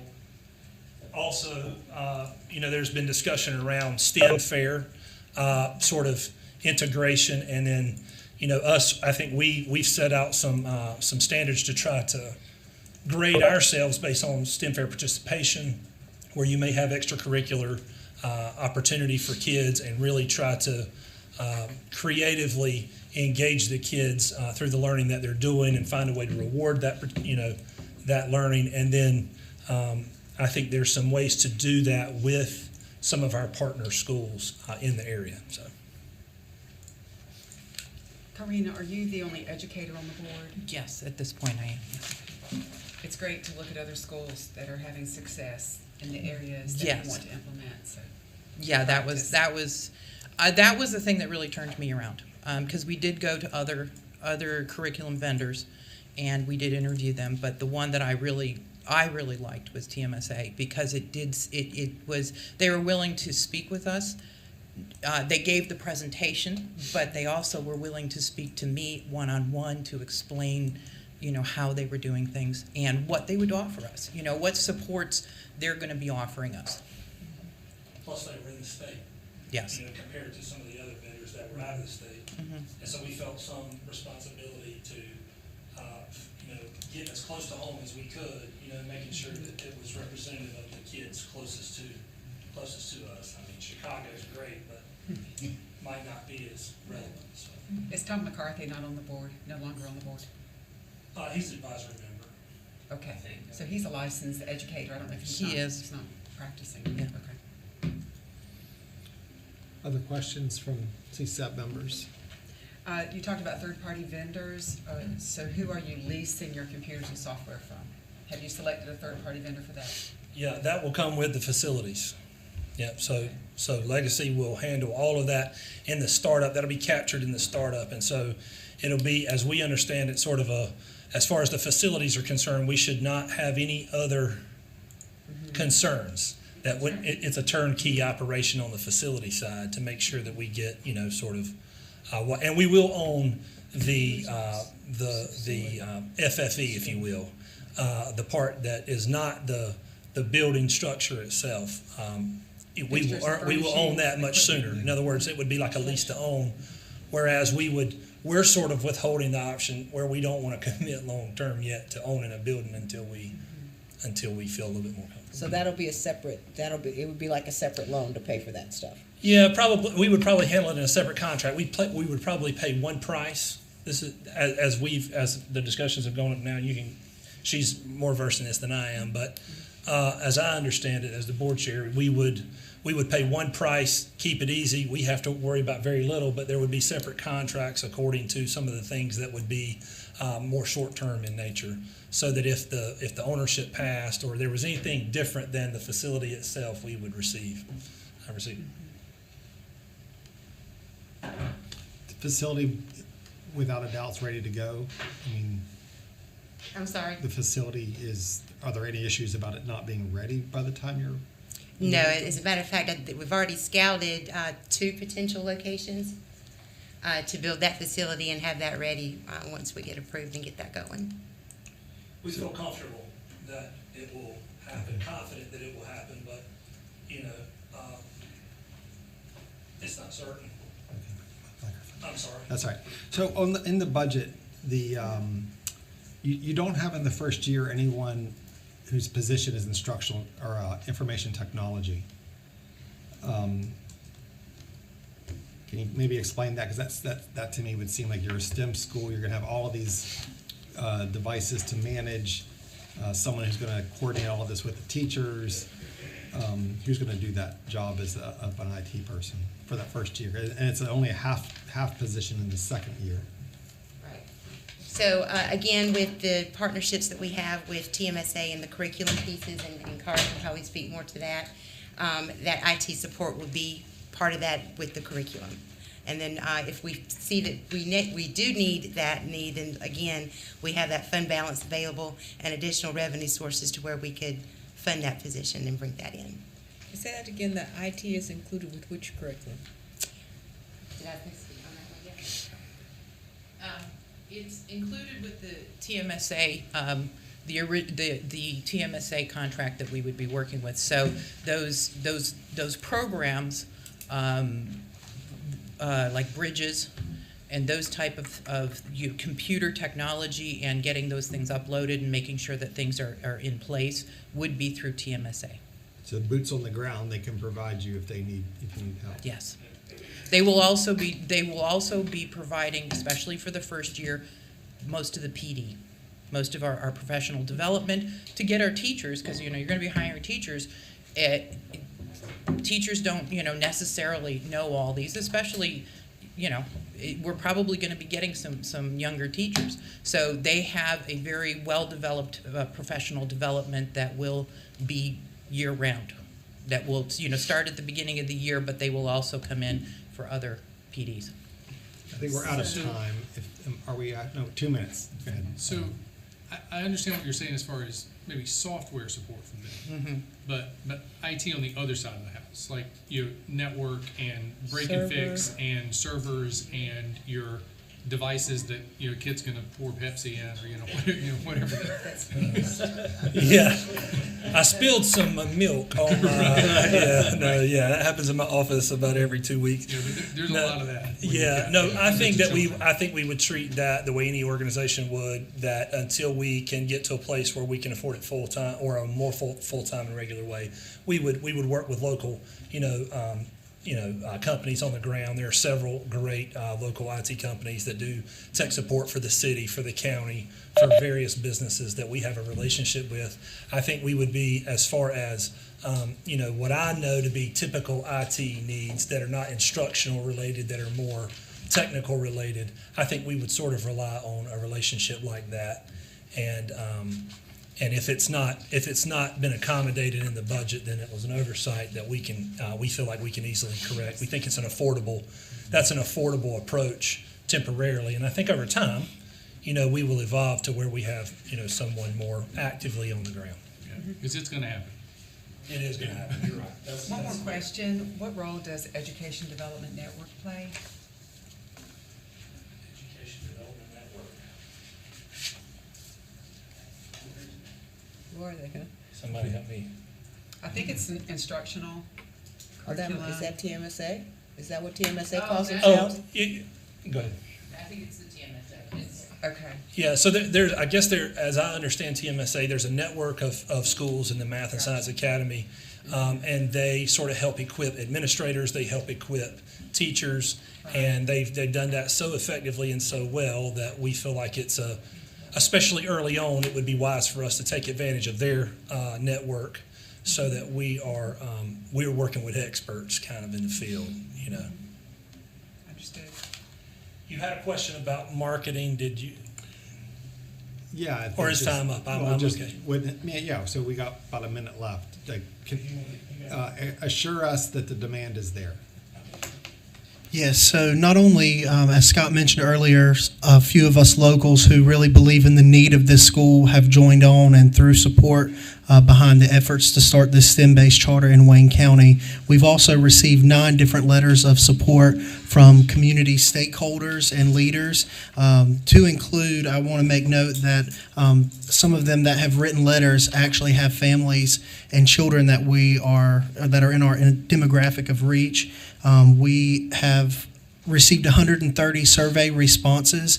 We really pushed hard on Facebook, on Instagram with stories to really get the word out there in our community and get surveys submitted. So of those 130 surveys that we received, 87% were residents of Wayne County, which I think is very strong. 65% of them said that their family and children would be interested in registering. 68% said that they would be interested in seeing STEM-focused learning in our community. Thank you. Yeah, okay. So you have 10 minutes for a closing statement. Or less. Did you say or less? Well, it will be or less, I promise you. We thought that Miss Donna had already eloquently crushed her closing statement. Did she not? Was that not? It was great. It's so good. So I'm just going to really stand up here and say thank you. And honestly, thank you for the last interaction. It was painful after the first experience, but I will tell you it was educational for me.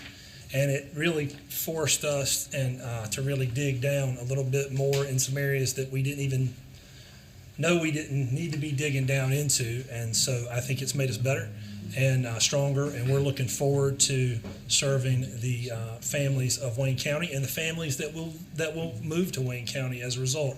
There's a lot of development happening in this state. You well know it. You live here. You live among it. But what's happening in the Triangle is not just happening in the Triangle.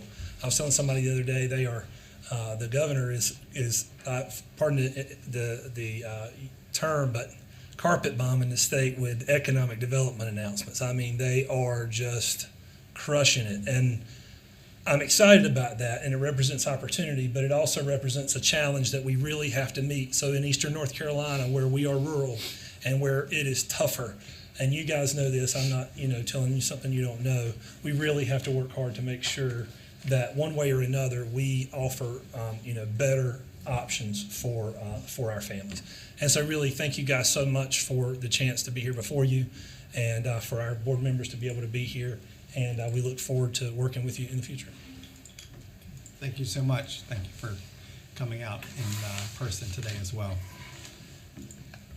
Okay, this is our time to deliberate, discuss amongst ourselves the applicant. Did you see a major difference in their visits? So the question is, did I see major? Well, I was the only one. I was the only one who did. On the positive. I was the only one that voted to keep them, move them forward. I was the one in the 8-1. Well, I will. I felt that. All right. The one question I think I asked it last time, if I remember correctly, was about representation in the local community, and it seems like they have addressed that. So that makes me feel like they listened as relates to that. I think that it's, as with any board, they're the ones who have to develop, own, and live by the consequences thereof of contracts they signed with any vendor, whether it's the vendor that's helping them with their facilities or computers, financial services, or bus transportation and everything else. So, yeah, compared to last time, I would say I'm equally as okay with it, but others who were here may not be. So, Did they better the education plan? We didn't really ask very many questions about the ed plan, and that's, I think, so I think that's a concern that we might want to have a second interview to dive into. My concerns the first time were about that relationship with Legacy and what exactly it was these people were doing. And I think that's been clarified to the place that I'm okay with that. But we really didn't get a chance to ask many questions about the ed plan today. I just want to say, I appreciate and I'm sorry, I won't remember your name, the board member who's kind of taken it on as a volunteer, in the absence of knowing who the leader of the school is going to be. It seems like they have a board who has really rolled up her sleeves to get this moving forward. And I mean, it may seem sort of like, well, that's what they're supposed to do, but when you have a board member, for example, who's taken so much time to learn about TMSA and what they do and their practices, you could look at that from the perspective of that's what a board member should be doing.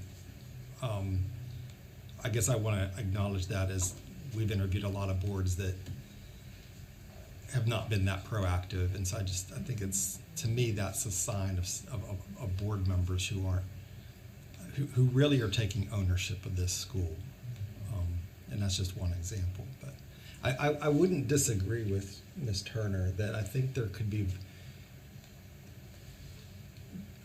if we're going to move this to the next step, I mean, it could be valuable to have them respond to some very specific education plan questions so that they don't get tripped up at the state board level on that.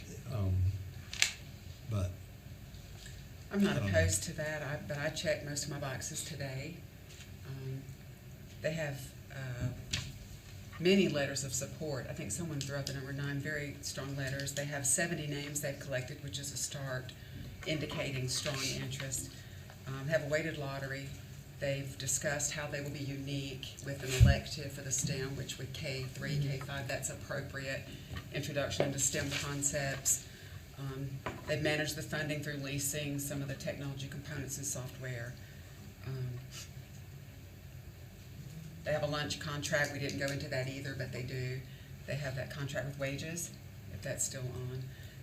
Cluster stops and purchasing some buses. I think I've checked my boxes with them, but if you wanted them back That was, in. that was my question, were there questions after reading the educational plan that members have? Because when I read it, I mean, I didn't walk away with too many big burning questions. So were there? And I'd be okay with that. It's fine. If everybody else is okay with it, I'm fine with it. I wasn't sure. I was just asking, are there questions that after reading that you're going to get answered if they had to come back, or are we in a place where we feel like that Well, actually, since we get written answers back, probably the thing that I'm looking for I wouldn't have got anyway, so I'm okay with it. I'm fine. Somebody wanna make a motion? Yeah. Mr. Sanchez. Were you about to say something? He's gonna say something. I'm a little where you were before. I wanted to hear more of, like, it feels like all the surrounding pieces fit together well. I thought the academic goals, I was gonna ask upon that, but there were things that seemed more pressing. And it felt the actual educational conversation, it felt like it kind of took a back seat. So I'm more in the camp of that, but I understand if that's not where the group's going. I don't know how I'll vote, but I wanted to hear more. I wanted to hear more from them regarding that. I wanted to hear more from them regarding, there was two different sets of goals. There was academic goals and there were board academic goals. Like, what is their North Star? What are they really trying to achieve? Do they really have the infrastructure and the board to achieve that? It felt like all the other infrastructure pieces are there. And especially since there was one board member that said they were knowledgeable of the educational plan, right? Or they were the educator of the board, right? Something like that. So it stands to reason then that, to the point we were discussing before offline, that I want to see if the whole board knows all the is in that type of entrenched world of like what we're offering kids every day and how it's different and how it looks. And that's where I was, but if we go to the next one, we get back written answers, in which case we still don't know. Well, written answers, but then they come. And we can ask expound on questions. those, and we can ask questions. They would have to about come it. back in February. Yeah. Again, I understand if the momentum of the board is different. Yeah, I can go either way with that. I Somebody can make go a either way motion. as well. I'm in the same boat. Somebody make a motion. Well, before we make a motion, I'll make one more comment. I understand the conversation. I felt confident enough after reading the application, but then also the organization that was presented today to be able to, based on the feedback that you gave them last time, I felt like all the questions were answered. So that I feel like the organization itself is there enough to be able to make the academic side successful. I mean, compared to some of the other presentations that I've seen since my short time of being on CSAB, I felt like this was just as good or better than any that we've moved forward. So, I mean, that's just where I am on it. I support them. Madam Chair, I could make a motion and we can see how the vote goes. Okay.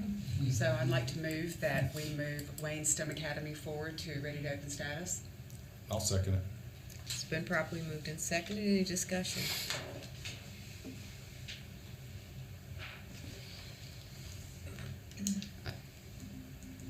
Okay, go for it. No discussion? Okay.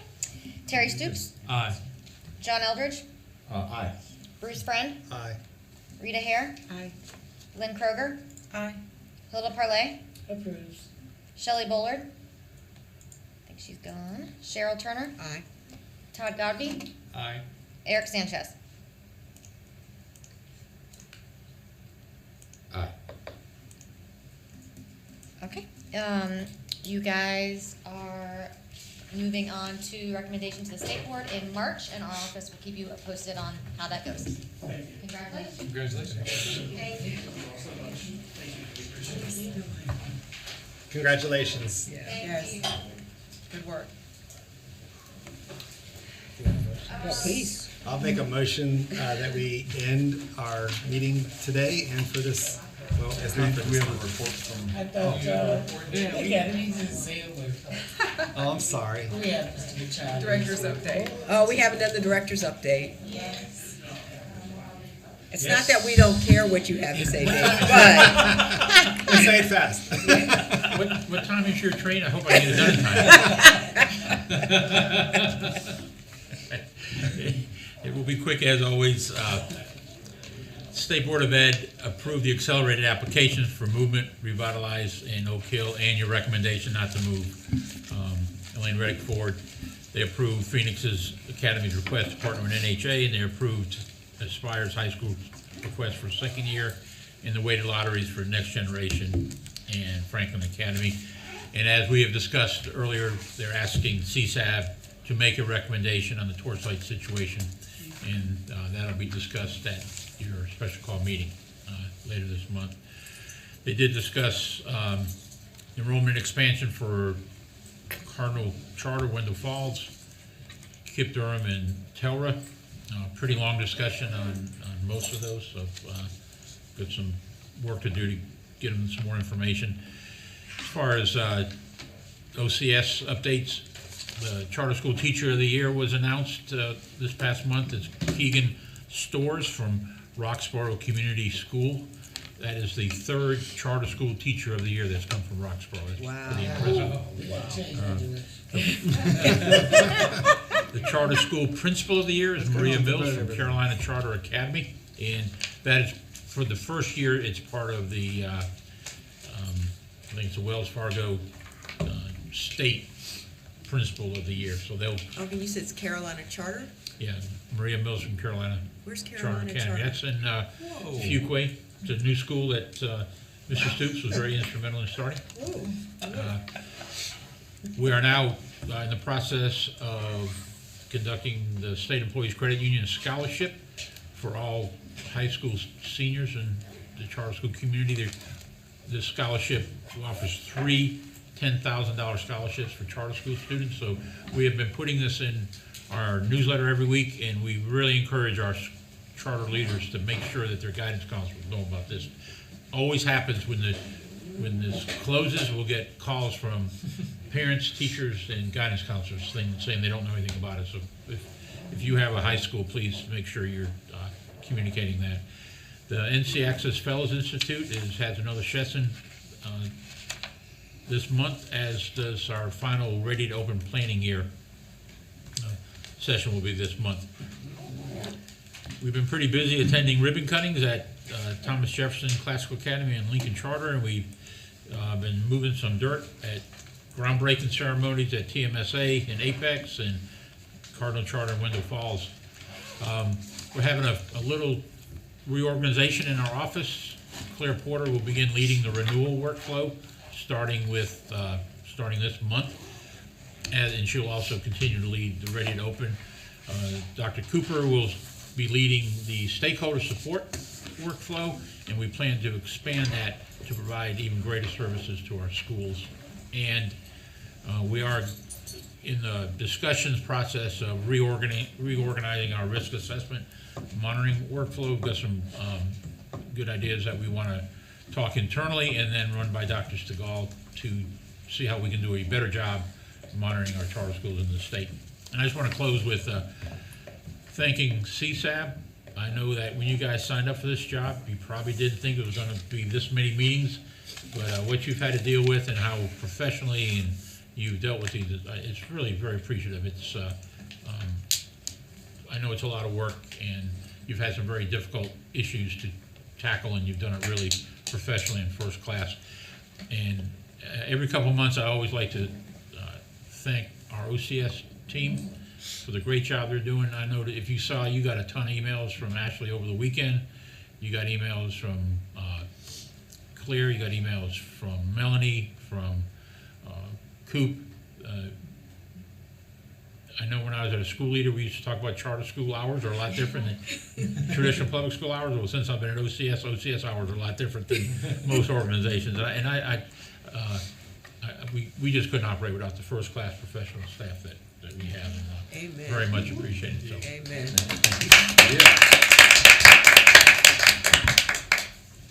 That's it. All right, now. Now you're Understood. Yep. Just a reminder, we do have a special called meeting January 26th, so that will be in person. I sent you a calendar invite. That's to handle the torchlight review. And then I also just sent out calendar invites for our February meeting, so you'll have all that on your calendar, and we'll keep you posted. So when can we expect to have all that documentation that Torchlight has been asked to provide? When will we have the ability to start reviewing all of that in advance of the 26th? They have to provide that to us on the 20th, so we are hoping between the multiple divisions that will need to review it to get it to you a couple days after that. to give you a couple days to review it. And I think the main task that you're gonna have is to listen to the different departments in the Yeah. agency, make their presentations on the material that was submitted by Torchlight. You will not have to, Analyze. it's not like Yeah. an application where you're gonna have to read it before you come to the meeting. Be good if you could, but the different departments in the agency will be making those presentations, again, based on the information that's provided. Okay. Is February gonna be a 1 day or 2 day? Looks like so too. Probably a 2, but we can check it out, yeah. Okay. I'll make a motion that we, what are we doing? We're wrapping up. Yeah, we're going leaving. for a meeting. Adjourn. Thank you. I don't have, okay, all in favor? Aye. Keep in mind, there's a camera on that. There you go.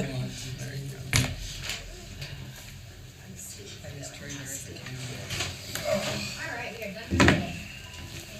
Thank you, Bruce. Leaving. I do, yeah, come on over.